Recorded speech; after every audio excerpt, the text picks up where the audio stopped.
Bom dia, meus irmãos. Hoje é domingo. Cumprimento a todos com a paz do Senhor. Desejo um dia de bênção e de muita vitória para você, para a tua família. Eu trago Atos 1:8. Mas recebereis a virtude do Espírito Santo que há de vir sobre vós, e ser-me-eis testemunhas tanto em Jerusalém como em toda a Judéia, Samaria e até os confins da terra. Quero falar nesta manhã sobre fogo e o Espírito Santo, mas eu quero definir a palavra fogo tecnicamente para você nesse momento. Fogo é uma mistura de gases a altas temperaturas em reação exotérmica e oxidação que permite radiação eletromagnética nas faíscas ou de infravermelho e é visível. Desse modo, o fogo pode ser estendido como entidade, pode ser entendido como entidade gasosa, emissor de radiação e decorrente de combustão. Interessante a definição técnica da palavra fogo.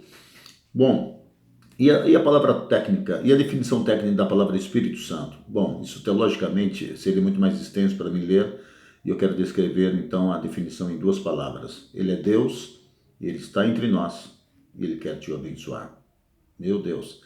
Bom, fogo e o Espírito Santo. Lá em Lucas 22:55 eu vou encontrar um discípulo que está esquentando com fogo estranho. Ou seja, ele está no meio de uma fogueira, numa noite fria. O que está acontecendo em Lucas 22:55? Jesus está sendo julgado e Pedro está seguindo de longe, porém com fogo estranho. Fogo estranho é perigoso, porque não é fogo do céu, é fogo da terra, e fogo da terra queima, fogo da terra traz prejuízo. Mas o fogo do Espírito fortalece, o fogo do Espírito enche de glória, o fogo do Espírito usa as pessoas. Enquanto que Pedro vai negar a Cristo diante desse fogo. Atos 1:8 você lê o quê? Recebereis virtudes para ser testemunha. Pedro não quer ser testemunha naquele momento, prefere negar. E você? Que fogo você está usando? Poderíamos falar também que além do fogo aquecer, o fogo ilumina. Salmos 78:14 vai dizer o salmista que o fogo fez nele uma labareda, ou o incendiou.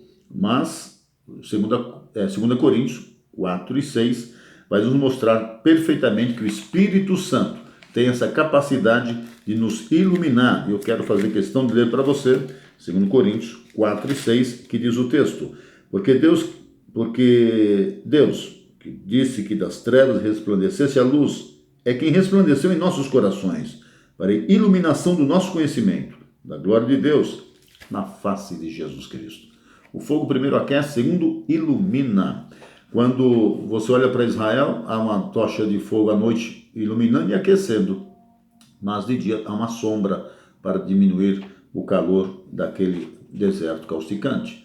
Eu quero lembrar-lhe que nesta manhã Deus quer ser fogo, mas fogo do Espírito, para iluminar seu entendimento a Jesus Cristo, para que você se renda e seja nele e por ele um vencedor. Terceira qualidade do fogo: primeiro ele aquece, segundo ele ilumina, terceiro ele protege. Êxodo 13:21 vai nos lembrar mais uma vez o Senhor trazendo fogo para Israel, e esse fogo vai aquecer, iluminar e proteger. Vocês lembram do homem da caverna, quando ele descobriu o fogo? Perfeito. Eles usavam fogo para que o fogo tornasse uma arma e espantasse animais, ou seja, se protegia pelo fogo. Eu quero lembrar que o Espírito Santo, em Romanos 8:26, vai nos mostrar também essa grata comparação do fogo, o qual nos protege, e essa proteção vem para mim e para você através de uma palavra muito gloriosa. Romanos, capítulo 8, versículo 26, uma leitura bem conhecida, portanto, muito abençoadora hoje, que diz assim, e da mesma maneira o Espírito Santo ajuda as nossas fraquezas, porque não sabemos como havemos de pedir, como convém, mas o Espírito intercede por nós com gemidos inexprimíveis. Terceira qualidade do fogo: o fogo protege. E ele te protege diante de Deus, intercedendo pelas suas fraquezas, intercedendo pelas suas limitações, intercedendo pelas suas necessidades. O Espírito Santo é como um fogo. Se o fogo protege dos animais, repelindo-os, o fogo do Espírito Santo expulsa toda obra maligna, te dando força e autoridade. E aqui Romanos 8:26 nos mostrou que o Espírito Santo te protege, intercedendo ao Pai por ti. Bom dia, Deus te abençoe. Lembre-se bem, recebereis fogo do Espírito Santo para ser testemunha. Não seja como Pedro, o negando, mas como Pedro, lá na frente, dizendo: tu sabes, Senhor, que eu te amo. Aí convertido, transformado, cheio de fogo. Deus abençoe.